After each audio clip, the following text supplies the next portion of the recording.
Já parou para pensar que só existe cultura com energia? E é por isso que a Petrobras é a maior patrocinadora da cultura brasileira. Se depender da gente, essa energia nunca vai faltar. Programa Petrobras Cultural. Mais energia para a cultura. Petrobras, líder na transição energética justa. O Brasil é a nossa energia.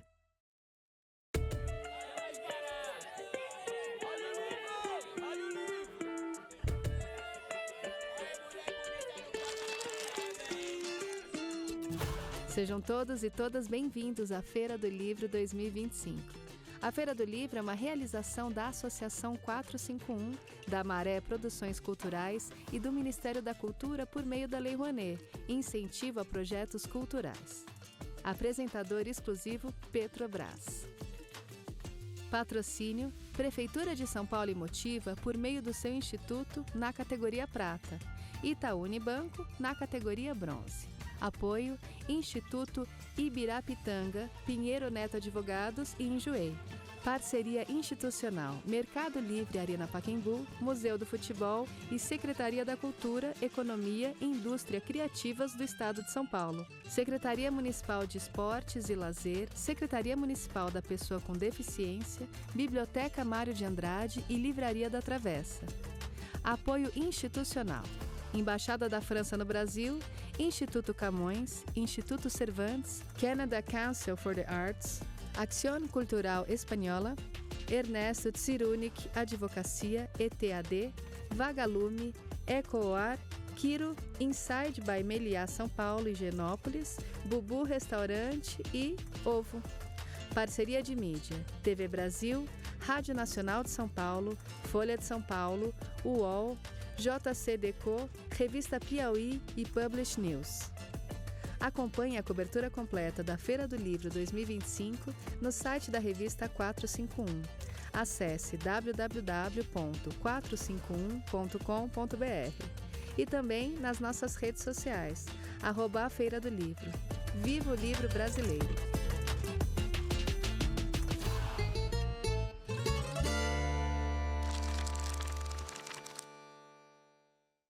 Boa noite, gente.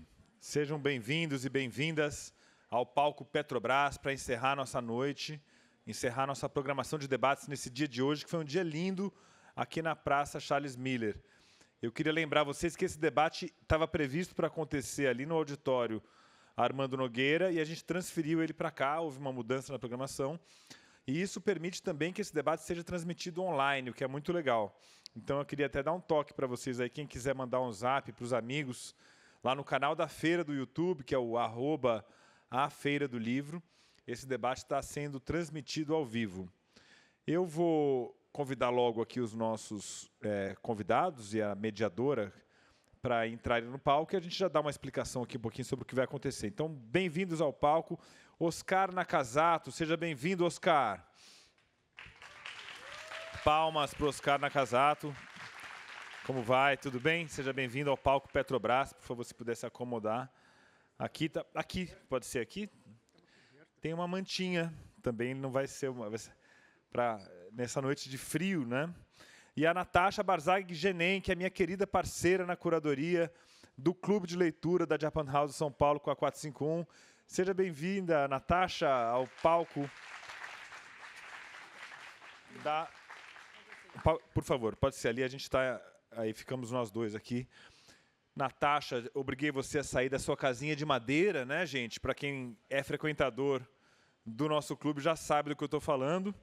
Eu queria explicar um pouquinho rapidinho, se vocês me permitem. A gente tem um projeto que é dos mais bonitos assim que eu conheço na área de clubes de leitura, que é o Clube de Leitura de Literatura Japonesa da Japan House São Paulo com a 451, né? A gente já está aqui no 74º encontro, é isso? A Thelma, nossa, que é da equipe da Japan, 64 encontros, cada um deles falando de um livro japonês traduzido no Brasil. Isso é uma beleza, é um orgulho.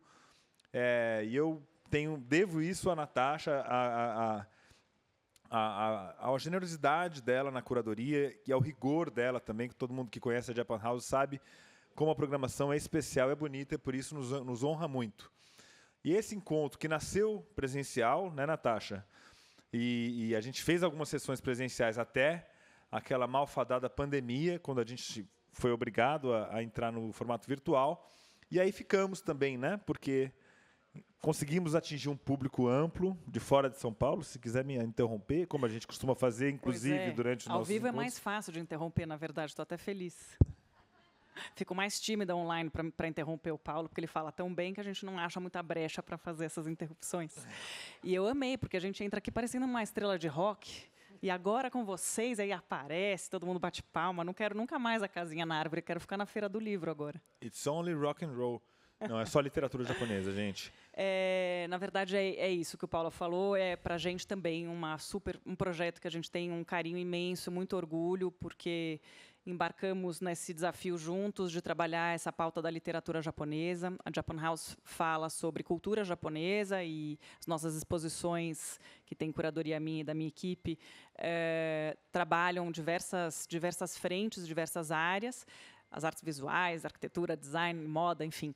E a parte da literatura era um dos pilares, na minha opinião, e foi com esse clube que a gente conseguiu trabalhar tão bem, tão lindamente, e chegar no ponto que a gente chegou hoje, que acho que nos emociona demais, e com tantos dos nossos participantes, estou vendo aqui também, que estão desde o começo acompanhando a gente, o presencial faz falta, né? É uma alegria sempre conversar com você, Natasha, e com todos os nossos membros do nosso clube. E a alegria também saber que todo mês tem um livro japonês novo na praça, né? Isso é uma coisa que a gente até no começo discutiu. Puxa, será que vai ter livro, né? No 10º encontro a gente vai... Não, todo mês tem saído livros. A gente tem visto que novas editoras estão apostando na literatura japonesa. Tem toda uma geração de tradutores e tradutoras aí que está entrando em campo também, renovando essa área da tradução. Agora nem é mais o pessoal... descendente de japonês que traduz, agora já tem gente de todas, tem italianos traduzindo japonês, né? Coisas que só em São Paulo é capaz de acontecer. E o Oscar Nakazato, nosso grande autor, eu peço palmas para ele, por favor.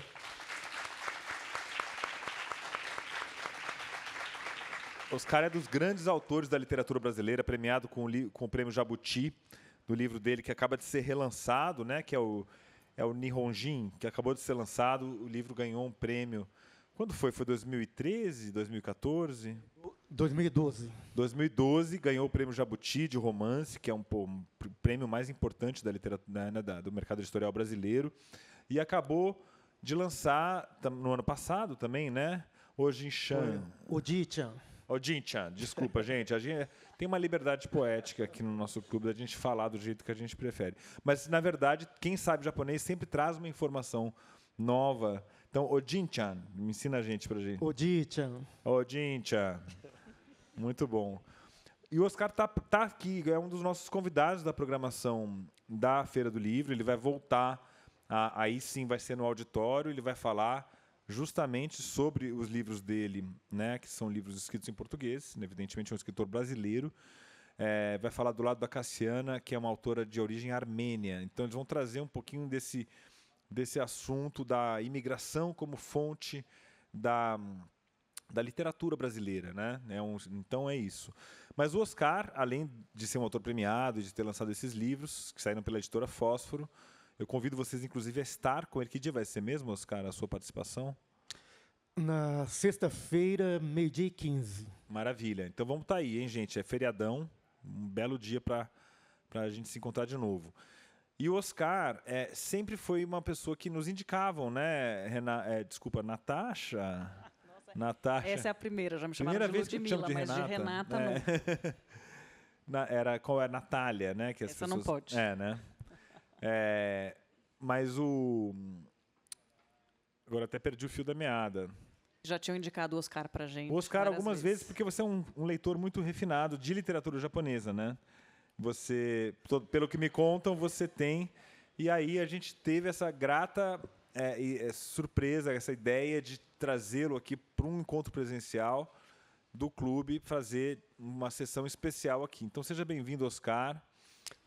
Obrigado, Paulo. Obrigado, Natasha, pela companhia aqui. E eu preciso fazer agradecimento à organização da feira, a 451, e nesse encontro, especificamente, a Japan House. Vocês fazem esse clube de leitura há bastante tempo já, né? Então é um prazer imenso estar aqui participando. Eu quero agradecer a vocês também que vieram nessa noite. Está frio hoje, né? Eu estava aqui durante a tarde, estava quente, eu pensei que não faria esse frio que está fazendo. Vocês poderiam estar em casa tomando uma sopinha, né? Não sei, assistindo a TV. E estão aqui, muito obrigado. E eu não posso deixar de agradecer também a editora Fósforo. Eu estava conversando com as meninas da Fósforo agora no stand que eles têm aqui.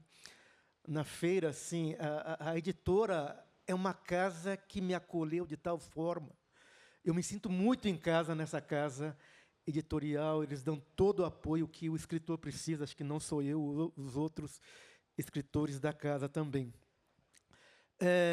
Mas é isso. Vamos conversar sobre o País das Neves. Vamos lá? É isso aí. Só lembrando a dinâmica também. Quem quiser fazer perguntas, né? A gente tem, na verdade, como no nosso clube de leitura a gente costuma ter a voz dos nossos participantes, a gente vai também dar o microfone, que é uma coisa que na Feira do Livro normalmente não é assim. A pessoa manda as perguntas por escrito, mas a gente tem esse formato diferente, então é só vocês se inscreverem aí, levantarem as mãos e a gente vai formando a fila, tá, pessoal? Ô, Paulo, eu posso só acrescentar alguns elementos da biografia, não é? Claro, por favor. É que geralmente quando o escritor é apresentado escreveu esse livro, aquele, não é? Mas eu gosto de acrescentar alguns elementos na minha biografia porque eu acho importante. Eu sou professor. Eu sou um professor que escreve. Antes de ser escritor, eu sou professor. Eu sou esposo da Elzinete, pai do Lucas Schinde, pai da Elistama. Eu sou de Maringá. Eu não gosto de bairrismo, mas Maringá é uma cidade maravilhosa. Quem não conheceu está perdendo muito, tá? Fica ao norte de São Paulo, né, Maringá? Fica no norte do Paraná. Se você olhar no mapa, está acima, não está? Fica no norte do Paraná, noroeste do Paraná. Maravilha. Você pode perguntar para ele qual é o clima em Maringá hoje. Ah, pois é. Maringá é um pouco mais frio que São Paulo, mas eu não sei. Está difícil, não é, hoje em dia, falar sobre o clima. Está tão louco o clima hoje, né? A Natasha está me trollando, porque eu, nos nossos encontros virtuais, eu pergunto, que tempo está fazendo... Gente, pelo amor de Deus, como que está aí em Fortaleza? Está calor, aqui em São Paulo está frio, está chovendo... Mas a Natasha não gosta de meteorologia. Não, eu acho, pelo contrário, eu acho sensacional, porque assim a gente consegue descobrir nosso público, porque uma das coisas que a gente, quando foi para o virtual, foi difícil voltar justamente para o presencial por uma questão de acesso, democratização do acesso. A gente viu que tinham, às vezes, 200 pessoas participando de vários lugares do país, às vezes de outros países, não dava para a gente voltar e falar que só em São Paulo, na Avenida Paulista 52.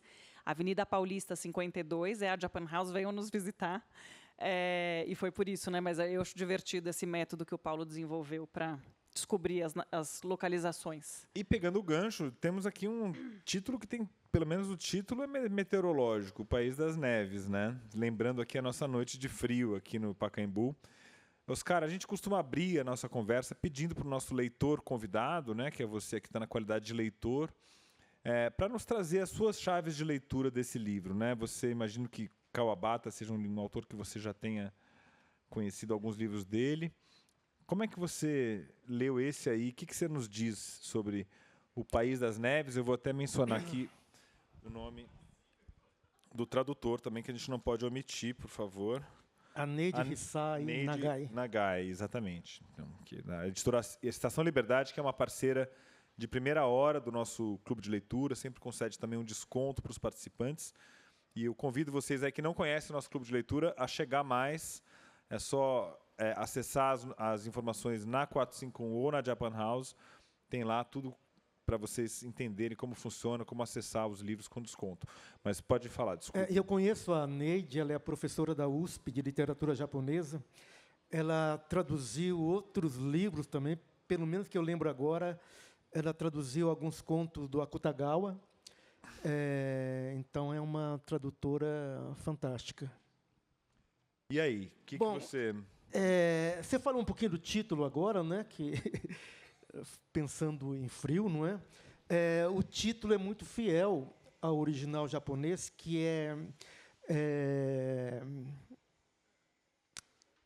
Yukiguni. Yukiguni, que significa exatamente país das neves, né? Yuki é neve, Guni é país. Então, o título é bem fiel ao título original e diz muito sobre o livro, né? Porque não é uma cidade, uma região, é um país.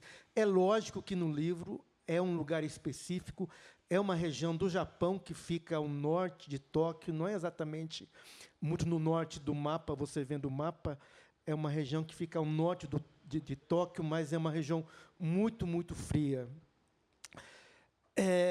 Esse livro é muito japonês, né, Paulo? A gente estava conversando agora há pouco na salinha, aí é muito japonês.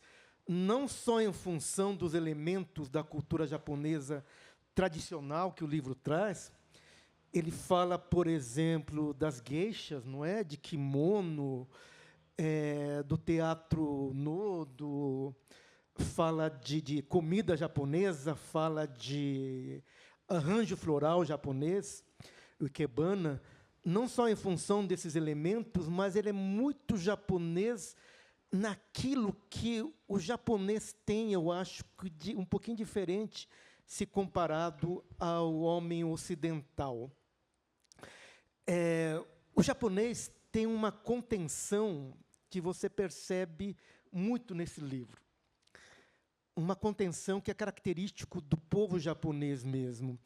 O japonês, de um modo geral, ele é contido nas manifestações de afeto, nas palavras também. Você não consegue pensar, por exemplo, num japonês fazendo gestos como o italiano. Você não consegue pensar num japonês gesticulando como o italiano, ou abraçando e beijando como os brasileiros. E na fala, assim, de um modo geral, o ocidental, acho que muito mais o ocidental que é latino, ele é muito verborrágico, não é? E o japonês ele é mais contido quando vai falar. Há um silêncio entre uma frase e outra. E isso a gente consegue perceber muito nesse livro. Há muitos silêncios no livro, não é? Há muita coisa não dita no livro. Então, aquela pessoa que pega um romance, não só O País das Neves, mas outros romances do Yasunari Kawabata, e outros romances japoneses também podem se decepcionar, porque quem quer uma história completa, com personagens bem delineados, não vai encontrar no País das Neves. A gente termina o livro com muitas interrogações, não é? Então é isso, mas eu acho também, o Paulo, Natasha, que eu li esse livro 2 vezes. Eu li, acho que uns 6 anos atrás, mais ou menos. Eu não sei precisar bem. Eu li agora, em função desse nosso encontro.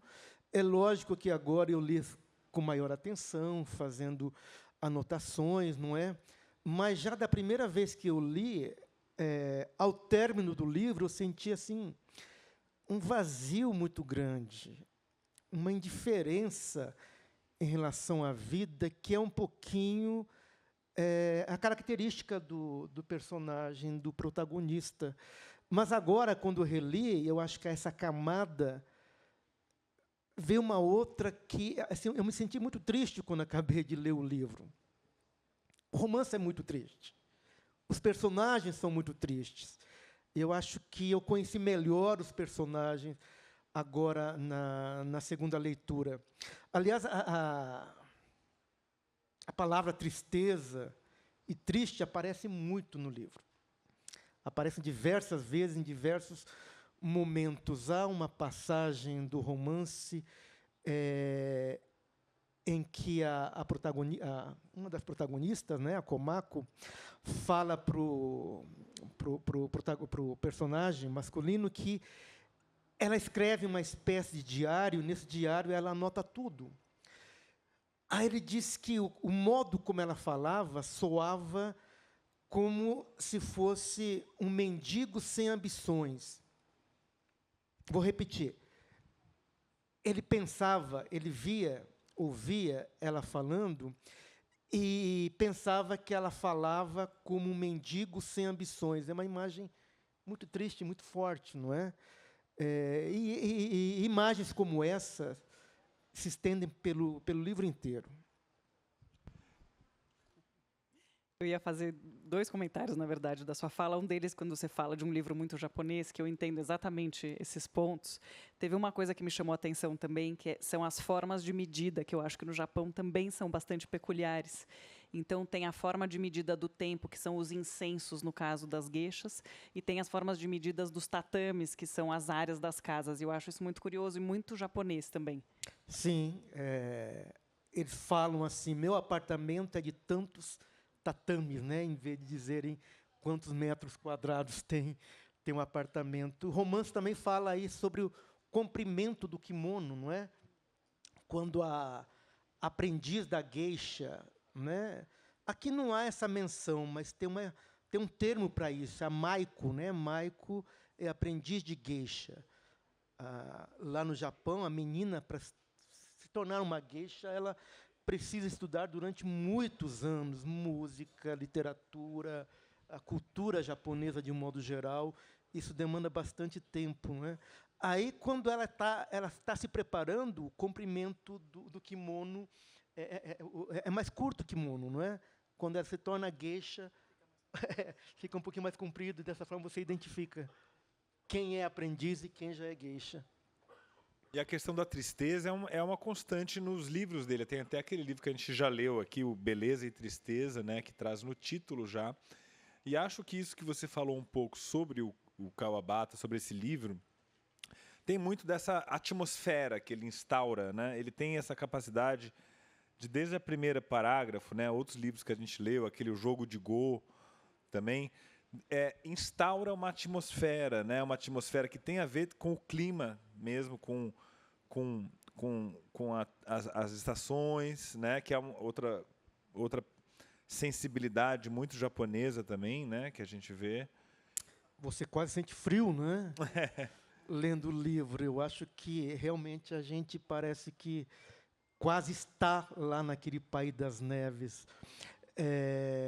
Eu estava comentando com alguns amigos que estavam lendo esse livro e que no livro inteiro tem neve, né? Do começo ao fim tem neve. Aí eu tenho alguns amigos maldosos que disseram assim, é tanta neve que até caiu na sua cabeça, né? Tá cheio de neve na sua cabeça. Aí eu tentando normalizar o cabelo com branco. Você? Era com isso? Era uma coisa pessoal com você? Não, tô brincando. De modo algum. Tô brincando. A gente tentando normalizar o cabelo branco, né? Demorei para normalizar. Durante muito tempo pintei o cabelo, agora estou deixando o cabelo natural. Mas, enfim, cai muito bem em você, a neve. Que bom. Mas que bom. Mas assim, eu lembrei muito de um outro romance não japonês, quando estava lendo O País das Neves, que é o Brancura, do John Fosse, que é o ganhador do Prêmio Nobel de 2023. Ele tem esse romance Brancura, em que tem neve também o tempo todo, do começo ao fim. Ainda que, em Brancura, é aquela paisagem nórdica, né? Ele é norueguês, e é noite no romance, a história se passa durante uma noite com bastante neve. Você sente uma amargura, uma angústia muito grande lendo o livro. E no País das Neves, não. Apesar dele associar bastante a neve à tristeza, parece que é quase convidativo, assim, dá vontade de estar naquele lugar, né? De repente se hospedar num daqueles hotéis de esqui. Mas isso, a neve é muito presente na cultura japonesa de um modo geral. Acho que as descrições todas das sensações também fazem a gente se sentir mais próximo e vivendo um pouco, né, a história, de certa forma, como se a gente estivesse envolvido por aquelas descrições das paisagens, das texturas, dos sentimentos, das sensações. Que é uma coisa muito japonesa também. Desculpe insistir nisso, mas essa coisa de você usar todos os sentidos, não é, para sentir tudo, é muito característico do japonês, das religiões japonesas, tanto do shintoísmo quanto do budismo, e isso perpassa por todos os elementos da cultura japonesa. Eu estou lembrando bastante agora do Hayao Miyazaki, que é diretor de vários animes que fazem sucesso pelo mundo afora. Eu pensei muito também na Viagem de Chihiro, quando estava lendo esse livro, porque, da mesma forma como no País das Neves, a Chihiro passa por um túnel, né, que divide dois universos, né? Ela vai da realidade para o mundo mágico, e aqui também, não é? Esqueci o nome do protagonista, meu Deus do céu. Shimamura. O Shimamura atravessa aquele túnel, né, para chegar nesse lugar, no País das Neves, e parece que ele está num outro universo. E chama intrauterino, não chama o túnel? Não tem um nome assim no livro, uma hora? Não me lembro. Mas é interessante. Aí, se é isso, dá margem a muitas leituras. Exato, isso me também, impressionou. Essa metáfora do túnel é muito interessante, desse transporte meio que repentino, né, que acontece. Porque eu me lembro do Jogo de Go, né, aquele outro livro que a gente leu dele, que está narrando, começa também com a descrição de uma paisagem em transformação, né? Ele fala de uma estrada que estava sendo aberta por uns operários e tal, quer dizer, e aí cai de novo naquela discussão que a gente volta e meia tem no nosso clube sobre uma questão central na literatura japonesa, que é a transformação do Japão ou a preservação da cultura japonesa, que me parece que nesse livro existe um pouco essa intenção de catalogação de certas coisas.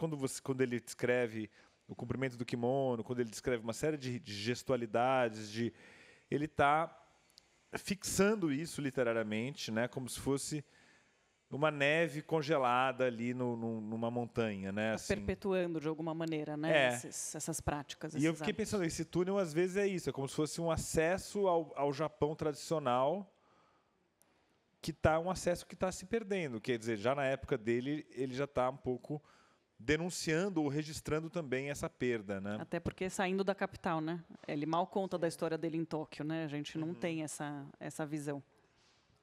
Ele de Tóquio, mas a gente não sabe nada de Tóquio praticamente no romance, né? Porque quando a gente pensa em Tóquio, a gente pensa numa metrópole moderna, tecnológica, não é?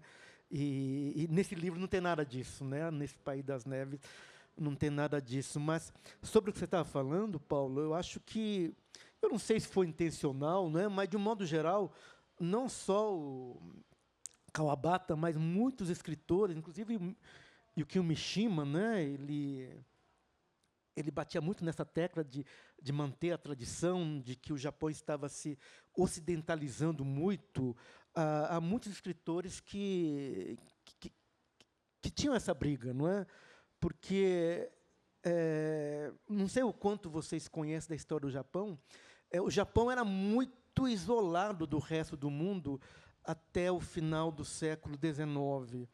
Quando teve a era Meiji, quando o Japão se abriu para o Ocidente e começou a receber influência do Ocidente, muitas pessoas se colocaram contra essa ocidentalização dos costumes, do modo de vestir, enfim. Embora essa ocidentalização tenha trazido para o Japão muitos benefícios, muitas pessoas viam não com muitos bons olhos essa ocidentalização, e alguma dessas pessoas eram os escritores que queriam manter essa tradição, não é? E o Kawabata é muito japonês também. Quando a gente pensa que ele era zen budista, não é? E quando a gente pensa em zen budismo, a gente não consegue pensar, embora o budismo não seja tradicionalmente, não tenha nascido no Japão, não é? Quando a gente pensa em zen budismo, a gente pensa em todos aqueles elementos da cultura japonesa, não é? Inclusive essa questão que a gente conversou agora há pouco, de sentir tudo usando todos os órgãos, né? A audição, a visão, o olfato, enfim. A gente está falando do Hayao Miyazaki. Eu li outro dia não, faz tempo, que no escritório do estúdio Ghibli dele, que produz as animações dele, os funcionários, não é? As pessoas que trabalham no escritório são orientados a, em alguns momentos do dia, não sei quantos momentos, a irem à janela para verem o sol, as árvores, para sentir o cheiro que vem da rua, da natureza principalmente. E os desenhistas do estúdio, eles são orientados também, quando viajam, a não fotografarem, para que eles captem tudo usando os órgãos do sentido, para que eles tenham memória olfativa, memória visual, não é? E usem isso depois nas suas produções. Incrível É isso. uma boa ideia para Japan House. Vocês podiam Nossa, já instituir pensei assim, às agora 6 da nisso. tarde, sobe lá no terraço. Não, 6 da e tarde não, antes, contempla pelo amor de Deus, né? 6 da tarde já era de ir embora. Sente os odores, né, da cidade de São Paulo. Ali. Mas duas coisas que me chamaram a atenção aqui. Você falou da questão da cidade, de Tóquio, que não aparece. E eu me lembrei de Kyoto, que é um outro livro dele que a gente leu também, que tem também essa intenção de registrar. Né? Ele é quase um antropólogo, ele é um romancista, sem dúvida, um escritor, mas ele tem esse negócio de ficar quase um guia. O Kyoto é quase um guia turístico, assim, que ele descreve os bairros, descreve as coisas. E aqui eu vejo também essa coisa cultural dele descrever os costumes. Mas assim, é uma dúvida que eu tenho, sinceramente, porque eu vejo nesse pendor pela defesa dos valores japoneses, segundo até já nos disseram aqui no clube, desde o livro do Travesseiro essa queixa existe, da ocidentalização. Nem foi só depois da Segunda Guerra Mundial, né, que foi quando a coisa realmente radicalizou, vamos dizer. Mas aqui o Kawabata está escrevendo nesse período dos anos 60, né? Eu não sei qual é a data do livro, gente, eu não sei, eu não achei informação. Ele começou a escrever em 1937, eu acho. Uhum. Foi antes. Mas ele fez modificações, né? Eu acho que o volume final definitivo saiu em 48, um pouquinho depois da Segunda Guerra. Ele descreve bem, então, no período de colapso do nacionalismo mais radical no Japão, do nacionalismo político, que foi o que levou ao militarismo e tudo isso, né?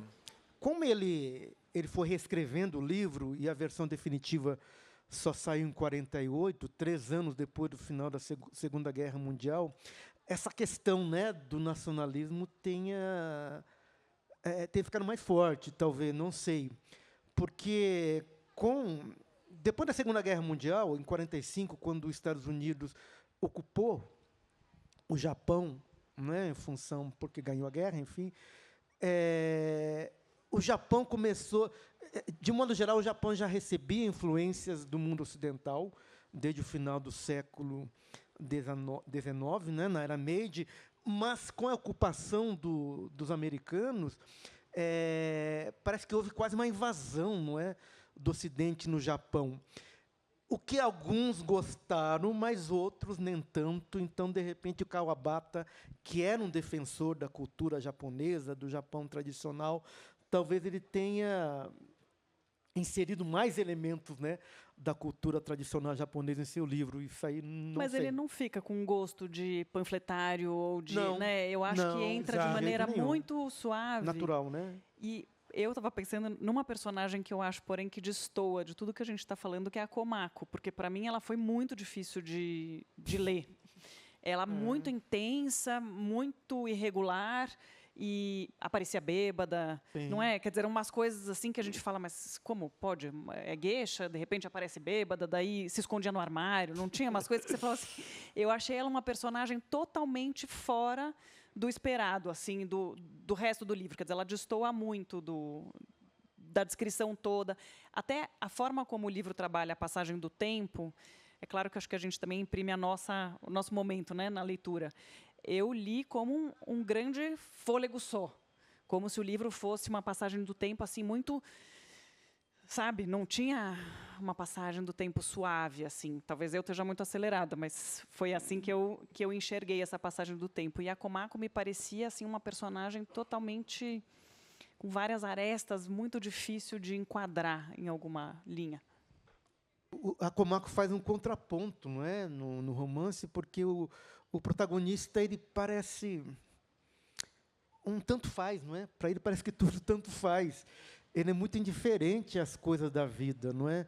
E, enfim, o narrador, a narrativa em terceira pessoa, ele acompanha o personagem. Esqueci de novo o nome dele, meu Deus do céu. Shimamura. É porque ele também Shimamura, realmente não tem assim tanto apelo. O Shimamura, eu lembro da Komako, da Yoko, mas não lembro do Shimamura. Mas o narrador acompanha o Shimamura. Não é? A gente não tem acesso aos sentimentos, aos pensamentos da Komako e da Yoko, mas em relação ao Shimamura, há expressões como ele pensou, ele sentiu, ele teve a sensação. Então, a gente conhece a Komako e a Yoko através do Shimamura. Em muitas situações, sob o ponto de vista do Shimamura. E ainda assim, a gente não conhece bem o Shimamura. Mas, de qualquer forma, há um contraponto, eu acho, entre o Shimamura e a Komako, porque ela é muito intensa, não é? Ela é muito intensa e ela bebe. E ela diz opinião, o que pensa, parece. Ela fala, não vou é? embora, mas não vai. Aí fala, vai você embora, mas daí ela também não deixa ele embora, não é? E acho que ela é muito intensa também, porque ela se apaixonou, não é? O que não pode acontecer numa relação de geisha com seu cliente. Ela se apaixonou por ele, não é? Mas e o filho da professora de piano? Então, quem é o filho da professora de piano? As relações que aparecem no livro são relações muito dúbias, né? A gente não consegue entender muito bem quais são as relações. Quando eu comecei a ler o livro, você conhece a Yoko nas primeiras páginas, e ela aparece de uma forma muito, muito forte. A gente acha que a Yoko vai participar intensamente do romance como um todo, e não, ela praticamente desaparece, aparece em alguns momentos no final, naquele ápice, não é? A gente começa a ler o romance, a gente quer saber quem é a Yoko, qual é a relação, quem é aquele rapaz que está doente, e depois qual é a relação dela com a Komako. A gente termina o livro, aqui a gente pode falar, spoiler? Atenção, alerta de spoiler. É clube de leitura, não é? Todo mundo pode leu, falar, aqui sem medo de spoiler. Porque aí ela morre, né? Ela morre sem responder essas nossas inquietações. E ela é chamada de insana pela Komako, que para mim a insana é a Komako, né? Sim, não é? Quer dizer, é uma coisa engraçada, porque a Komako fala dela como ela é insana, ela é louca, ela não sei o quê, e ela não demonstra nada disso, a não ser no fim. Eu acho que é onde a gente percebe, talvez... eu não sei.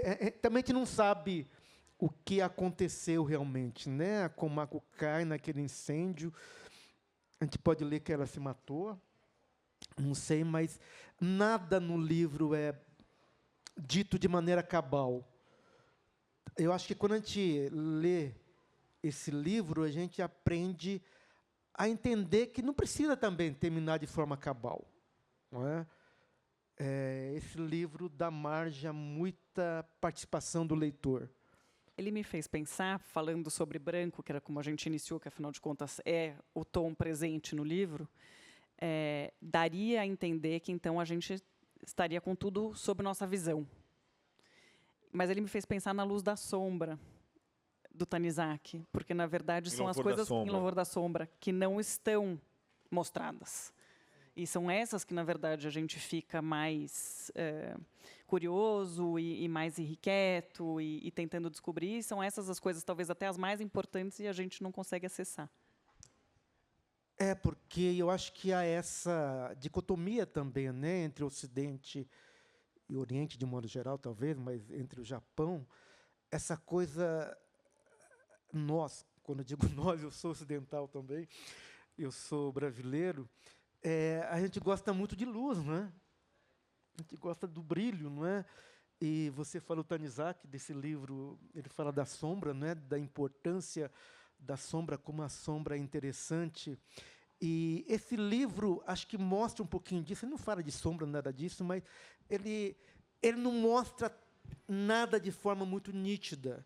A gente vê através do espelho, não é? No começo, ele vê a Yoko refletida no espelho, ele vê a paisagem refletida no espelho. Há outro momento em que ele vê a Komako mas entre eles há um vidro também, e o vidro, por mais translúcido que seja, impede que a realidade seja vista de forma cabal, não é? Eu acho que o livro todo traz esses indícios, não é, para que a gente não veja, a gente não consiga ver a realidade de forma cabal, não é, de forma explícita. Gente, lembrando que, assim como nos nossos encontros virtuais, vocês podem fazer perguntas, por favor, se manifestem aí, quem tiver. A gente quer Ah lá, perguntas. já apareceu aqui, ó, por favor, o microfone, se puder trazer aqui. Vou pedir para você também se apresentar para todo mundo que está nos vendo aqui. Primeiro aqui ou ele?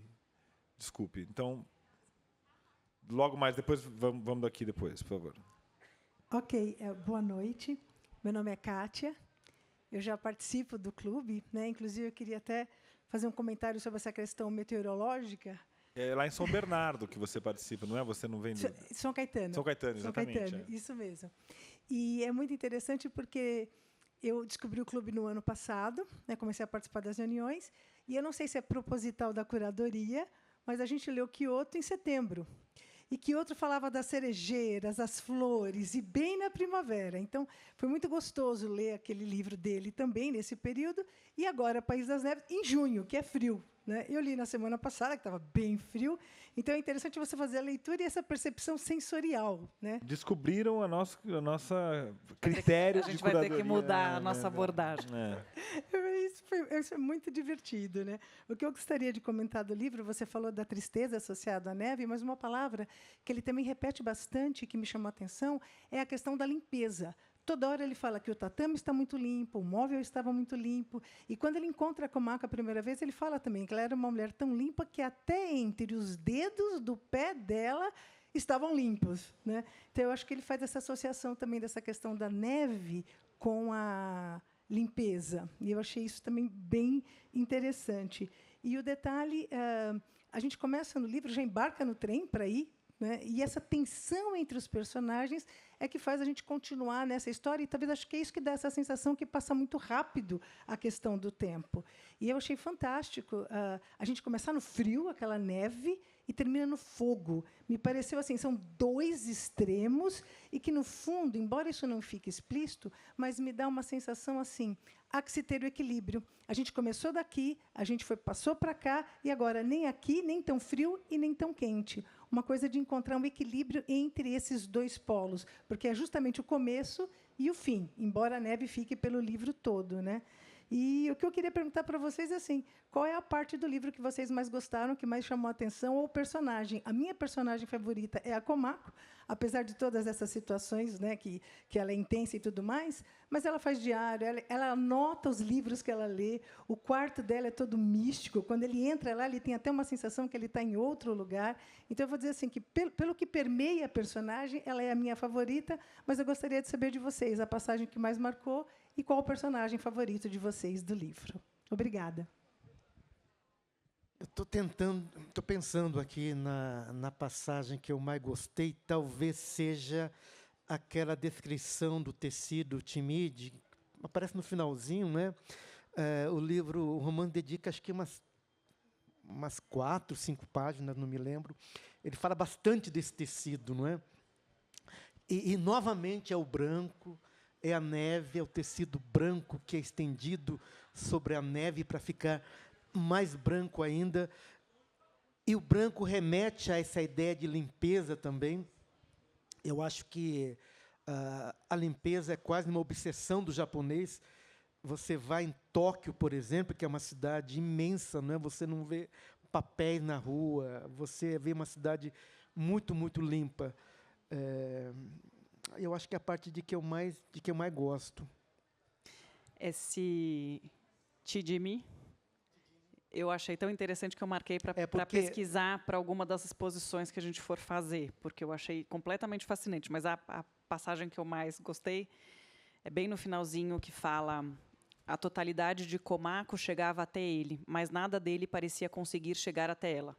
Shimamura ouviu um som semelhante a um eco de Komako batendo numa parede vazia, como se fosse a neve se acumulando no fundo do seu peito. Esse seu ato egoísta não poderia continuar para sempre. Essa foi a parte que eu achei mais marcante. Olha, da minha parte, assim, eu não sei se vale isso, mas eu gosto muito do narrador, assim, esse narrador que é tão neutro e tão pessoal também, né? Assim, ele tem uma mágica aí, né, Oscar? Acho que é uma arte de narração em que você mal percebe, mas tem uma personalidade ali, assim. É uma coisa muito difícil de fazer na escrita, né? E gosto muito dessas imagens. Eu falei daquele começo do livro do Jogo de Go, né? O Mestre de Go. E aí eu falei daqueles tratores que estavam revolvendo a terra, né? Fazendo para abrir uma estrada. E aqui eu me lembrei que aqui logo no começo tem essa mesma imagem, né? Tem uma parte que fala: ali nas montanhas fronteiriças havia 3 tratores prontos para remover a neve dos trilhos assim que ela começasse a cair, né? Esses tratores sendo talvez o símbolo dessa modernização, né?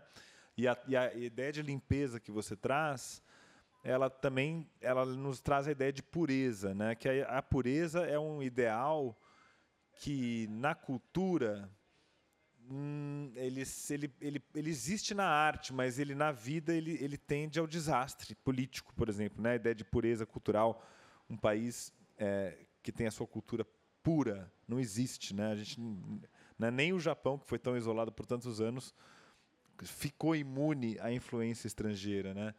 Então eu escolheria um pouco essas metáforas do Kawabata, assim, que são tão concretas ao mesmo tempo e tão simbólicas, tão poéticas, né? E esse detalhe que você falou é um fetiche, né, dos dedos dos pés, né? Quer dizer, fica que ele foi lá e examinou entre os dedos dos pés dela, E né? chama ela de asseada, né, o tempo todo, Asseada, não sim.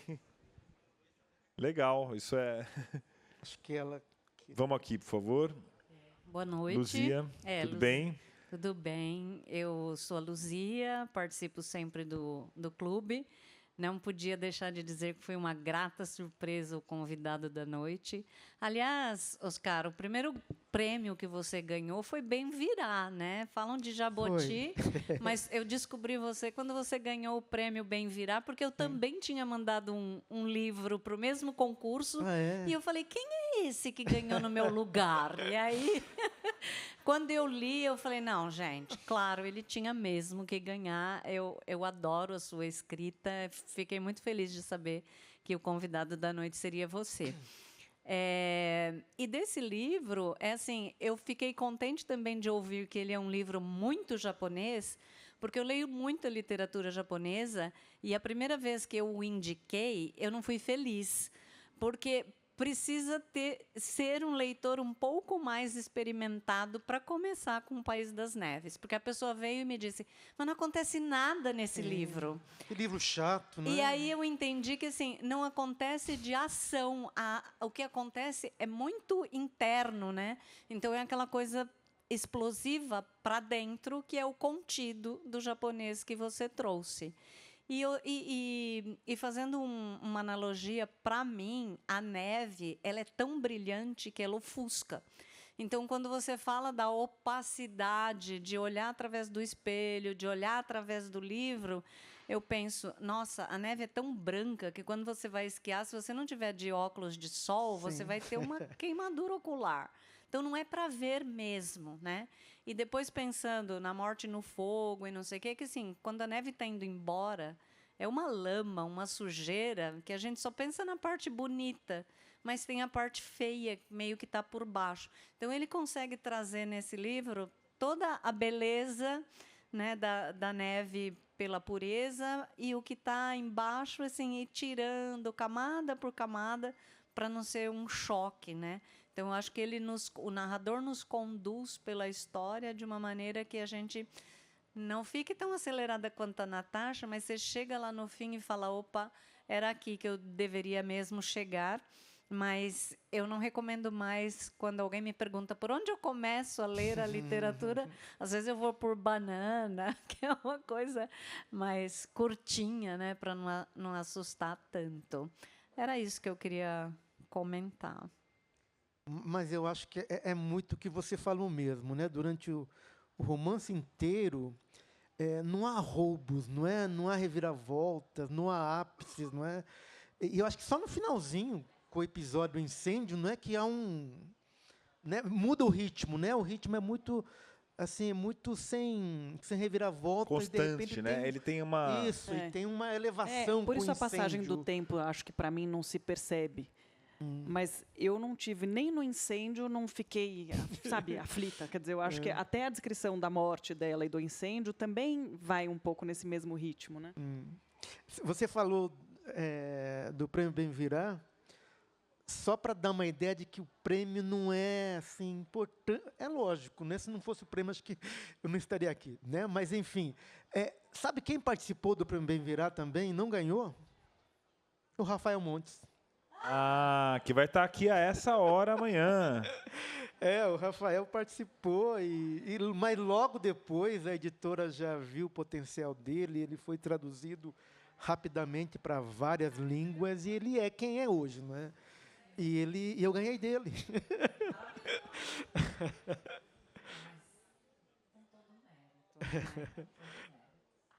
Pois é, isso aí vai nos abrindo, eu acho, esse comentário seu, Luzia, também, que o livro, como grande clássico que é, né, o Kawabata, um autor, ele abre muitas janelas e muitas, né? Então, tem uma dimensão que a gente falou agora, que é a dimensão cultural que o livro tem, quase antropológica. Ele é quase um anotador de um mundo que está acabando, né? Quase isso. Mas, ao mesmo tempo, tem uma dimensão psicológica, e eu acho que ele é de uma força psicológica tremenda, né? Que tá com coceirinha de falar aí, não tá? Não. Não, ela estava sentindo.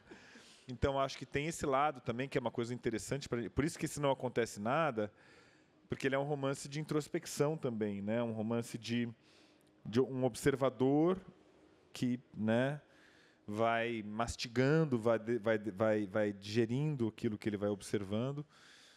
E tem outros aspectos também. Eu acho que a questão da mulher, como ele aparece, também não vamos esquecer que ele é o autor do grande A Casa das Belas Adormecidas, que é um livro maravilhoso e, ao mesmo tempo, criticado, né, por causa da questão do machismo, né, e da forma também como ele retrata aquelas mulheres adormecidas, né, e aqui você tem essa geisha.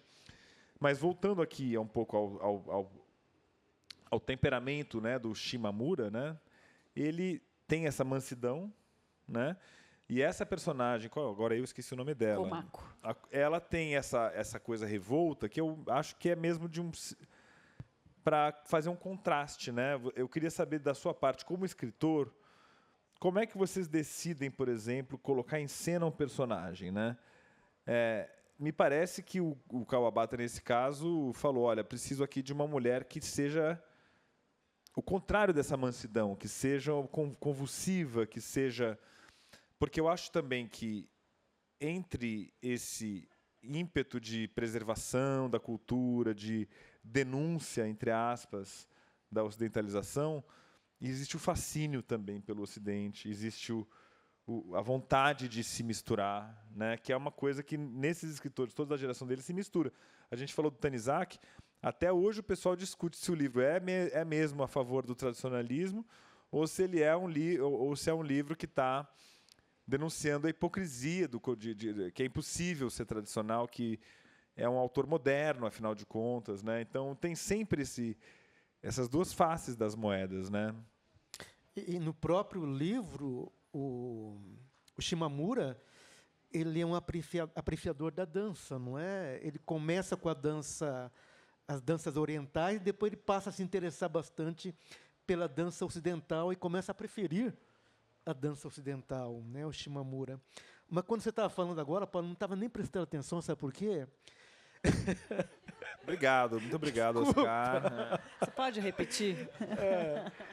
Eu estava vendo o pessoal aqui na frente, e eu lembrei de uma coisa, eu estava observando, você que está com a bolsa preta e com isso. Eu sou professor.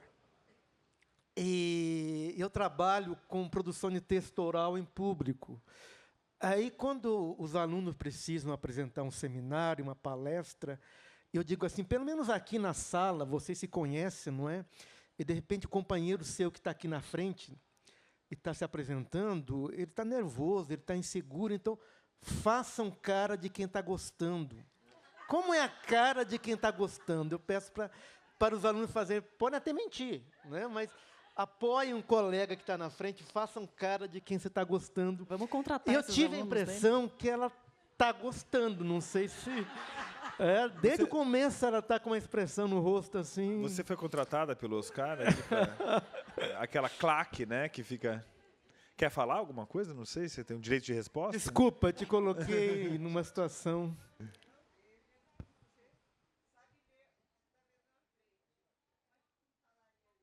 Vamos pegar o microfone para todo mundo ouvir, por favor? Ah, você estava na fila, mas enfim, agora que ele furou a fila para ela, então não temos como...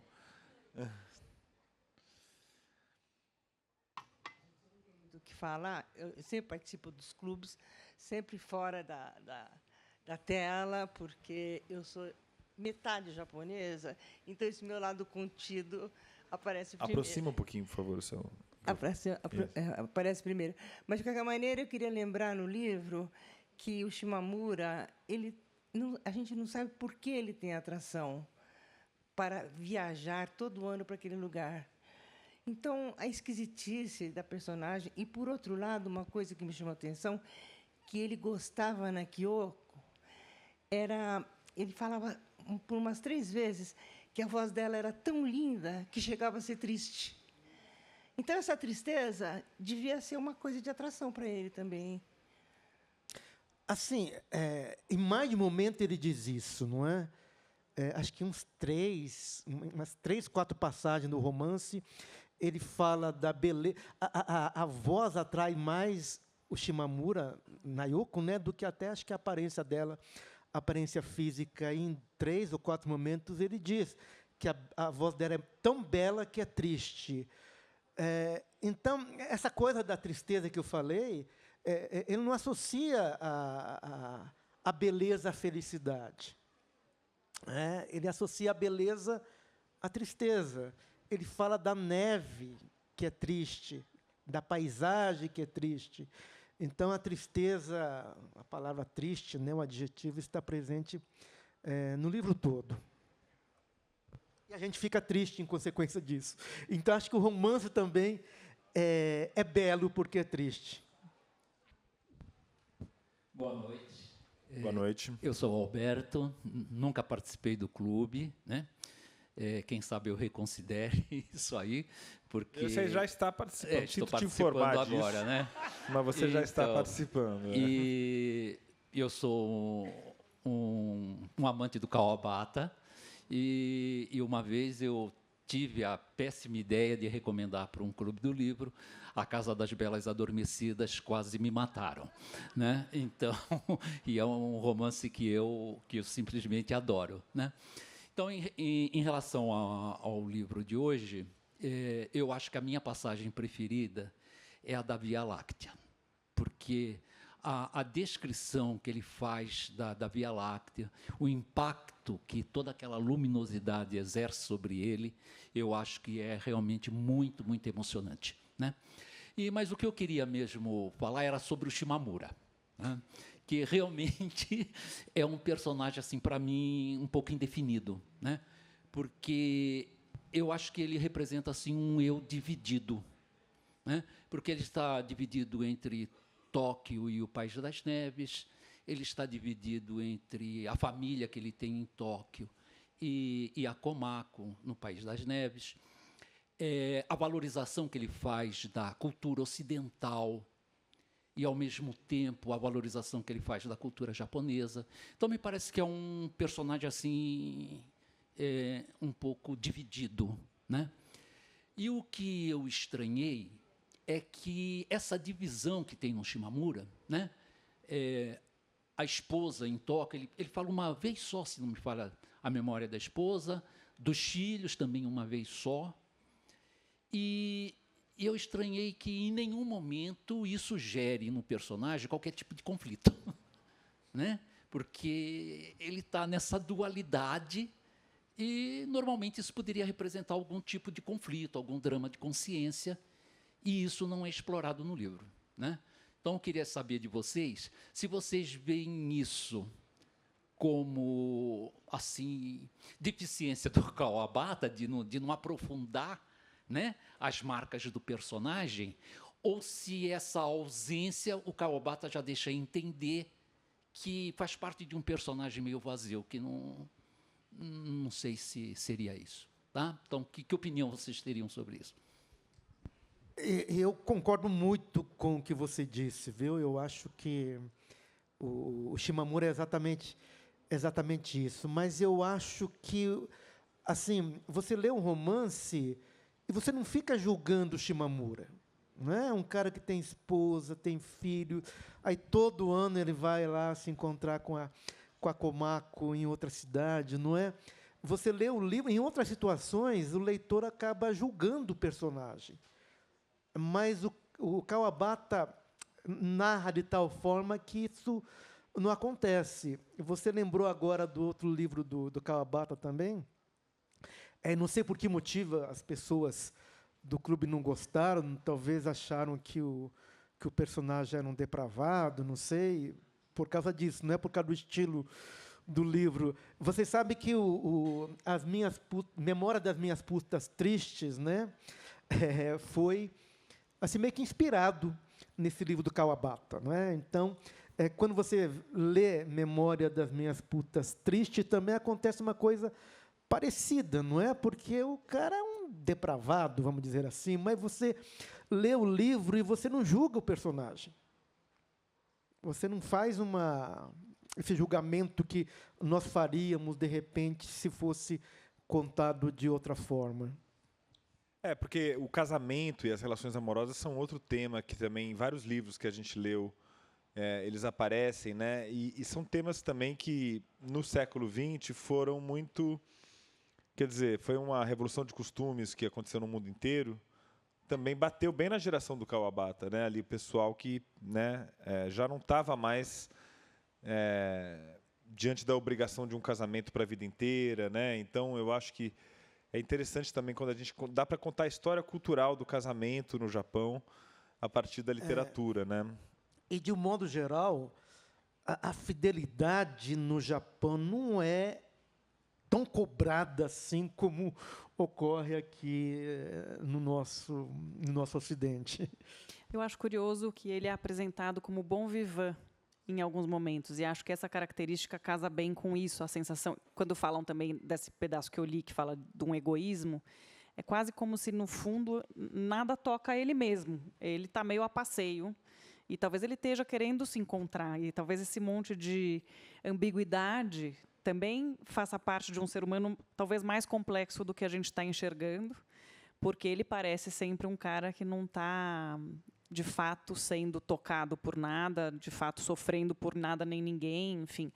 Mas, não sei, essa imagem do bon vivant que me chama a atenção ouvindo sua pergunta.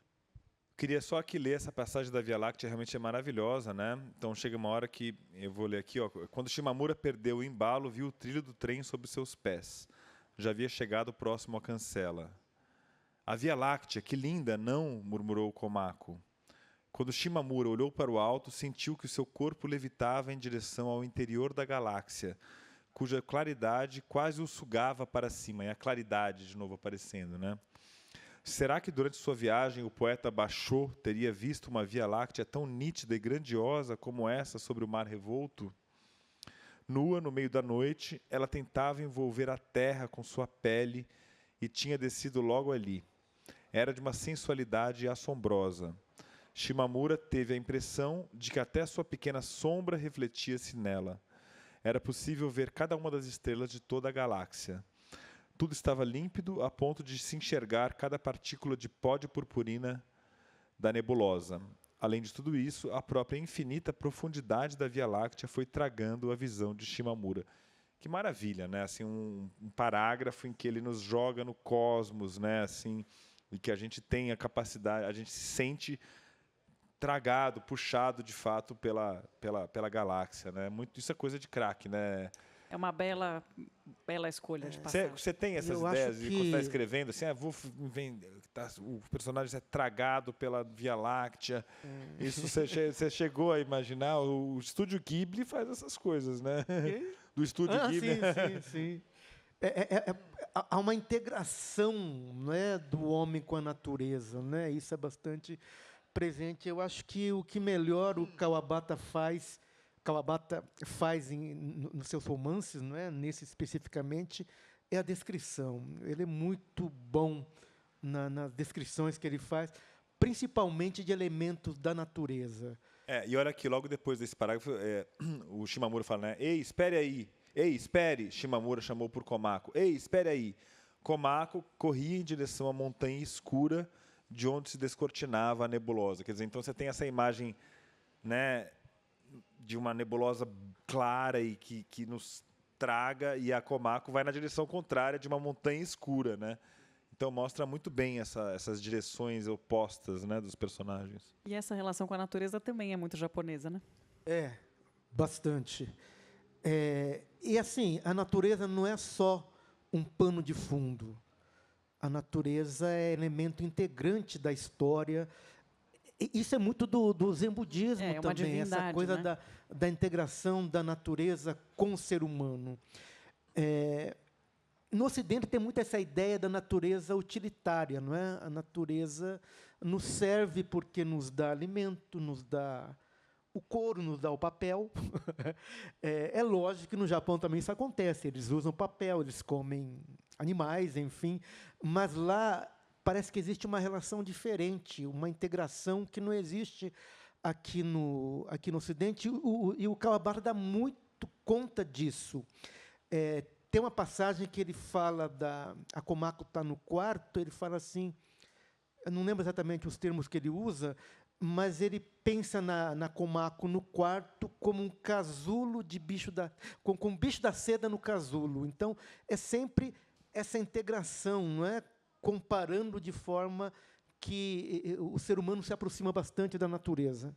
E tem essa questão da tecelagem, você falou de bicho da seda, né? Tem aquelas cenas de tecelagem na neve, né? Que também é uma coisa, sei lá, é assim mesmo que se faz o tecido do kimono na neve? Eu não sei, eu não conhecia esse tecido, não é? Depois dei uma pesquisada. Eu vou fazer uma pesquisa também depois.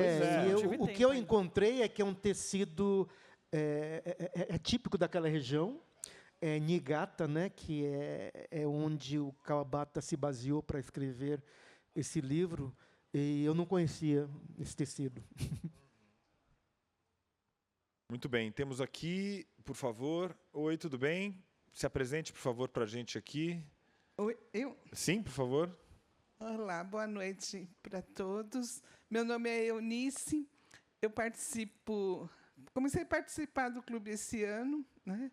E tem sido um desafio ler os livros recomendados. E o que eu queria comentar é em relação à caracterização do personagem, né? Acho que o Shimamura ele é o caricato de um japonês, né? Eu acho que eu posso falar isso e vejo poucos japoneses aqui, né? Se a gente for ver uma família japonesa, um senhor idoso, ele tem mais ou menos esse comportamento. Ele está sério, ele fala pouco, né? Ele observa, fala pausadamente. Você nunca sabe direito o que ele está pensando, né? Na verdade, você fica sabendo o que ele está pensando pelo decorrer. Você vai juntando a fala deles e o comportamento. Não é nada explícito. Um homem brasileiro ou um latino, você já conhece logo de cara se ele está contente, se está feliz, se está bravo, se ficou chateado. O japonês, não. O japonês você vai ter que observar muito para conseguir captar. E eu acho que o Shimamura... Esse autor ele colocou o Shimamura esse protótipo japonês que é uma incógnita, mas que é baseado no que ele encontra, né? Então, e a personagem feminina, as mulheres, eu acho que elas podem se dar a serem mais vamos dizer assim, mais reais. Ora elas estão felizes, ora elas estão chateadas, ora elas falam isso. As mulheres japonesas, eu acho que, apesar de, né, num cenário, vamos dizer, formal, elas são contidas também, elas são educadas, são quietinhas, tal, mas no ambiente familiar mais solto, elas são mais expansivas do que os homens, né? Eu tenho irmãos que, às vezes, a gente conversa por telefone e fala: tchau, tudo de bom para você, um abraço. Minha filha, que já é mestiça, ela fala assim: não, tio, eu não quero um abraço, eu quero um beijo. Né? Então, aí você vê a diferença de formação. Um japonês mais idoso, né, ele é afetuoso, mas ele manda um abraço para as pessoas. E minha filha, mais ocidental, mais e mulher, e menina, ela fala assim: não, tio, eu quero um beijo, né, por telefone, mas é um beijo. Então, isso dá a diferença, eu acho, que dos personagens que são colocados no livro. E, para entender, eu acho que a gente tem que fazer 2 ou 3 leituras. Uma leitura, acho que não é suficiente para entender tudo que está nas entrelinhas do que é dito, do que é explicado.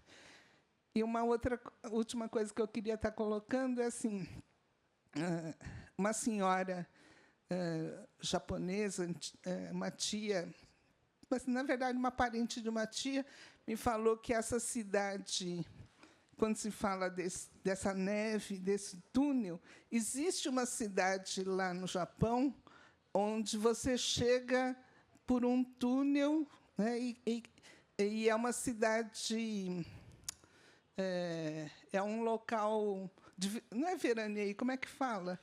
De estações de esqui, não é? De estação de esqui, e tem hospedarias, um pouco com o que águas é descrito, termais. Águas termais, onsen, o que é descrito lá no início, realmente existe lá, né? Então, era isso. E aí, pena que eu não trouxe meu livro Odicham para ser autografado. Vai ter que voltar aqui, então, para assistir o Oscar falar do livro. Sexta-feira, né? Exatamente. Tá certo. Então, era isso. Eu queria comentar 2 coisas. Primeiro, eu acho que você tem toda a razão, viu, quando você fala do Shimamura. Tanto é que confundem o japonês como uma pessoa dissimulada, e não é exatamente isso. Muita gente acha que o japonês é dissimulado porque ele tem dificuldade em expressar o que ele sente, o que ele pensa, não é?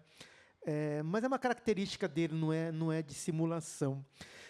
Outra questão que eu queria comentar é assim: eu estou vendo vocês aqui, estou vendo algumas caras nipo-brasileiras, poucas, né? E, de repente, tem a ideia de que vai ter muitos Nikkeis, né? E não. E acho muito legal que tantas pessoas estejam se interessando pela literatura japonesa, pela cultura japonesa. Mas, ao mesmo tempo, eu gosto de ver caras como a minha, assim. Né? Assim, quando eu comecei a escrever, eu escrevi Nihonjin exatamente por isso, porque eu estudei literatura brasileira, eu fiz mestrado e doutorado em literatura, e eu não me via na literatura brasileira. Você não vê personagens Nikkeis na literatura, eu não me via representado. Então, qualquer lugar que eu vou, eu fico procurando. Será que tem alguém com a minha cara, parecido comigo, né? Eu fico contente quando vejo. Não é que eu fique descontente quando vejo vocês, tá? Os demais. Mas eu sempre, né? Olha, tem meia dúzia. Mas você sabe que a gente costuma ter bastante gente que é descendente de japoneses no clube virtual. Mas acho que é um balanço, né? Acho que não tem uma sobreposição nem de um lado nem de outro. Acho que é um equilíbrio. Mas tem uma questão, eu estava conversando com uma professora de japonês, de letra japonês. Tem algumas faculdades no Brasil que oferecem letra japonês, poucas, uma meia dúzia, acho que nem isso. Ela estava comentando que são raríssimos os alunos descendentes de japoneses. São muito raros. isso me surpreendeu também. A maioria não tem ascendência japonesa, eles estão lá por outros interesses, não é? Interesse principalmente pela cultura japonesa, os animes que fazem muito sucesso. E hoje a cultura japonesa assim está entrando aqui no Brasil de uma forma. É só pensar, né, nos livros japoneses que vocês estão discutindo no clube de leitura, né, de uma forma bastante efetiva. Eu queria só falar sobre essa ideia do japonês ser um pouco mais reservado. Eu, como uma ocidental que me dedico a estudar e a programar a cultura japonesa faz 8 anos, eu penso muito nessa lógica das casas japonesas, que é que você vai entrando etapa por etapa, sabe? Então, você vai conquistando e aí você vai sendo recebida cada vez num cômodo mais para dentro da casa. E eu acho que os meus amigos japoneses também foram conquistados assim. Então, eu acho que é uma cultura que você tem que ir desvendando e tirando as camadas aos poucos, né? Acho que ela se pretende a isso, inclusive, acho que é uma movimentação bonita também de descoberta. Sim, e completando o que você falou também, Oscar, aqui na primeira edição da Feira do Livro, a gente tinha uma colaboradora na área de redes sociais que era descendente de japoneses, e quando a gente foi mostrar a primeira programação para ela, ela falou, mas não tem ninguém japonês, não tem nenhum descendente japonês, e foi a primeira vez que, como curador, eu fui interpelado. A gente já fazia o nosso clube, mas o nosso clube é de literatura japonesa e não brasileira. Você é brasileiro, né? Afinal de contas, né? E aí eu falei, puxa, é verdade, a gente fala tanto de representatividade em relação à população afro-brasileira, em relação à população indígena, mas o Brasil é o país em que a cultura japonesa se disseminou, né, de maneira mais forte fora do Japão, eu acredito. Né? Não sei se eu estou falando uma besteira, mas... Eu não sei se tem uma pesquisa sobre isso, mas o Brasil é o país que tem mais Nikkeis no mundo, não é? Assim, descendentes de japoneses. Então, a presença do nipo brasileiro no Brasil é muito forte. Mas eu acho que, no meio cultural, de um modo geral, essa presença é bastante incipiente ainda. Você vai no hospital, tem muitos médicos Nikkeis, não é? Você vai, assim, agricultura, sei lá. Na engenharia, né? Nas engenharias, não é? Mas nos meios culturais, e eu esse tempo estava fazendo um debate com o pessoal que é do audiovisual, as atrizes, Ana Ricari e mais algumas meninas, elas estavam reclamando exatamente disso, que não há espaço para atores Nikkeis no audiovisual. Agora, acho que elas estão conseguindo, né? Estão conseguindo algum espaço, mas ainda é bastante incipiente. Na literatura, então? E às vezes caricato, né? Às vezes entra de maneira caricata. Exatamente. Mas depois desse toque que eu recebi dessa nossa colaboradora, que já nem está mais trabalhando conosco, toda a curadoria que a gente faz aqui da Feira do Livro, fala, puxa, quem eu vou chamar descendente de japonês, né? E é uma coisa que é sempre legal, porque sempre aparece alguma figura muito interessante. Eu vi o André Kondo, né, na programação. Sim. Daniel Kondo. É que André Kondo, tem um André Kondo também com escritor. Isso, o Daniel Kondo, mas enfim, a gente sempre procura esse olhar, né, também. E também que não seja necessariamente para falar sobre o Japão, né? Eu acho que isso não é uma obrigação também, assim como o autor negro não é obrigado a falar só sobre cultura negra, nem, né? Gente, temos 44 segundos aqui para eu acho que tem uma última pergunta ali, que a gente gastou todo o tempo batendo papo aqui, em vez de deixar ela fazer a pergunta. Tudo bem? Boa noite, tudo bom? Eu sou a Letícia Harumi e eu tomei intruso aqui porque eu não li o livro e eu também não faço parte do clube. Mas... Você vai perguntar sobre o que é o livro. Você faz parte do clube, faz um resumo do livro. Mas eu li o livro do Oscar, né, no caso. E pelo que eu peguei vocês falando, muitas comparações eu fiz entre o seu livro e o livro debatido, né? Porque durante todo o Nihonjin eu senti muita tristeza, chorei várias vezes. E essa é muito isso, né? Tipo, a cultura predominante, o orgulho, o nacionalismo, que teve até essa perseguição que é muito pouco falado, né? do povo japonês que tentava ceder um pouco para o ocidental e eram perseguidos ainda pelos próprios nacionalistas radicais japoneses. E essa a pessoa que a figura do japonês, né, ali endurecido na sua própria cultura, que é centrada no Hideo, e aquelas fases espaçadas, eu senti muito isso. É muito difícil você ter uma conversa aprofundada, assim, né, com um japonês nativo. E o seu livro me levantou várias questões que eu levei para o meu Dichan, né? E como foi difícil conversar com esse homem, porque as respostas eram assim, sim, não era uma resposta completa. Eu tinha que fazer várias outras perguntas para tentar uma frase completa. E eu queria saber se na sua escrita você tem essas referências, você tem essas inspirações, né, da literatura japonesa para escrever também. Olha, sinceramente, não. Assim, eu comecei a ler muito japonês depois do Nihonjin. Nihonjin é de 2011, não é? Mas, na verdade, eu comecei a escrever Nihonjin muito antes, a publicação em 2011. E, até então, não lia muita literatura japonesa, não. Mas muitas pessoas que leem, tanto o Nihonjin quanto o Odicha, um romance mais novo, eles encontram essa contenção também, sabe? E me comparam até com escritores japoneses. Eu não vejo tanto isso, mas muitas pessoas me dizem isso. Mas não foi inspiração, mas eu acho que é o meu modo de ser mesmo. Não é? Eu sou brasileiro, orgulhoso de ser brasileiro, mas muito orgulhoso da minha ascendência japonesa. Então, eu costumo dizer muito que eu sou nipo brasileiro. Acho que esse termo cabe bem para mim. Mas eu tenho... Quando eu ganhei o Prêmio Jabuti, as pessoas me perguntam, né? Você deve ter festejado, pulado. Aí eu me lembro que eu estava na fila do supermercado, do caixa, e a editora da Saraiva, da Benvirá, ligou para mim. Oscar, eu tenho uma notícia muito boa para você. Você está preparado? Você ganhou o Prêmio Jabuti. Mas ela falou, tem uma polêmica, né? Teve toda uma polêmica em relação a esse prêmio, se prepare e tal, mas você ganhou o Prêmio Jabuti. Eu não pulei, eu não fiz festa. Mas ainda está em tempo, você pode pular aqui na nossa frente, se você quiser.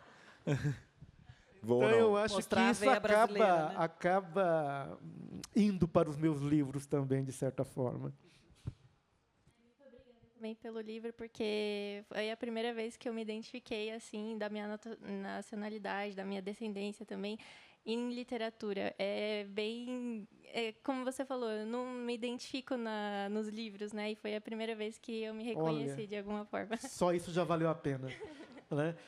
Muita gente me manda mensagem dizendo isso, né? Que eu me reconheci, as histórias que meu avô contavam eram daquele jeito mesmo nos cafezais, e até pessoas que não têm ascendência japonesa, que têm ascendência italiana, dizem isso, porque as histórias de imigrantes, não é, tem vários pontos de contato, não é? A gente vai ver isso no seu debate com a Cassiana, que é descendente de armênios, né? E que também vieram muitos para o Brasil. Também é um país que recebeu muitos armênios e que criou tradição literária também. Muito bem, gente. Vamos encerrar. Muito obrigado, Oscar Nakazato. Você me permite falar duas coisinhas antes? Vamos lá, por favor. Não se contenha. A primeira, não sei nem se vai aparecer ou não vai, como é que ficou, mas a Japan House tem umas pesquisas que são muito importantes para a gente. Se aparecer um QR Code aí em algum lugar, por favor, acionem e preencham. Não sei se vai aparecer, mas se aparecer. E a segunda que eu queria dar os parabéns para o Paulo mais uma vez e para o Álvaro, por essa criação linda, maravilhosa, que é um presente para a cidade de São Paulo, que é a Feira do Livro, na sua terceira edição.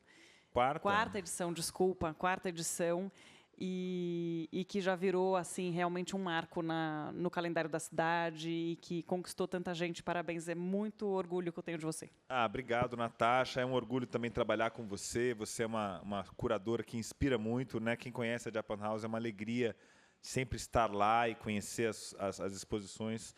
Aliás, o que está rolando lá? A gente sempre, além da meteorologia, eu costumo perguntar também o que está rolando na Japan House. Bom, a gente acabou de abrir uma exposição dedicada à Expo de Osaka e com um foco, sobretudo, numa parte de alimentação. Osaka também conhecida como Osaka. Desculpa. Sim, desculpa.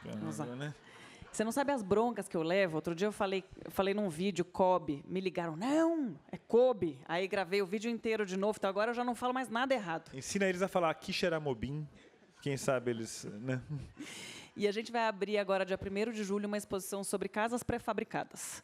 Então, fica o convite para vocês virem visitar. São 2 temas bem diferentes, mas que vão, enfim, com certeza despertar curiosidade. O próximo livro, né? nosso próximo livro... Paulo? Sim, ela levantou porque ela quer saber qual é o nosso próximo livro, que todo mês a gente está aqui lendo. Nós não programamos A gente já programou, sim. Então mas eu não lembro de cabeça. Talvez a Thelma, Milk ou a Thelma saibam de cabeça. Eu acho que é um livro de Jaque. terror. Passa ali para a Jaque o microfone, por favor. Não? Não é um livro de terror.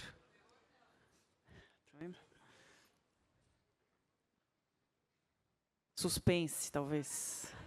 Eu convido vocês também a seguir a nossa newsletter de literatura japonesa. O QR Code apareceu aqui, obrigada, lá, Lu. o QR Code. Mas eu não lembro qual foi. Eu lembro que a gente definiu já vários livros próximos, mas eu não lembro de julho. Vocês já conversaram sobre Não. Nós estamos no silêncio do Shusaku Endo. Então, o silêncio tem 2 questões. Primeiro, tem 2 questões. É que ele não foi traduzido do japonês. A gente sempre tenta... A gente dá preferência para livros traduzidos do japonês. A gente até abre algumas exceções, a gente ia abrir o silêncio, mas aí o livro está esgotado nesse momento, ele não está disponível. Então, infelizmente, não está disponível. Qual é o próximo livro? Por favor. Sim. Qual que é? Território da Luz. Yuko Tsushima é um livro que acabou de sair também. Qual editora? Alfaguara, com a tradução da grande Rita Cole, que é a nossa E não querida. era nem de horror, nem de suspense, esse? Também pode ser horror de museu. Depende da maternidade. Vamos encerrar, então. Muito obrigado, pessoal. Oscar quer se despedir do público. Eu queria só fazer um comentário. Acho fantástico isso que está acontecendo em relação à literatura japonesa, esse grupo de tradutores que apareceu nos últimos anos, porque até, acho que 20 anos atrás, não havia literatura japonesa traduzido diretamente da língua japonesa. Todos passavam pelo francês ou pela língua inglesa, né? Agora há um grupo grande assim de tradutores, a Rita Cole, né? Tem um pessoal lá do Rio, do Sul também. Ano passado a gente teve aqui uma homenagem à grande tradutora, a Leiko Gotoda, que a gente fez uma homenagem a ela com a Rita Cole e com outras tradutoras da nova geração. Então foi uma coisa muito bonita de ver as gerações. E já é uma geração que não é descendente de japoneses, que é hoje, que está tomando aí liderando muitas das traduções japonesas. É isso, gente. Muito obrigado. Uma alegria receber você. Vamos voltar com o Nakazato aqui sexta-feira.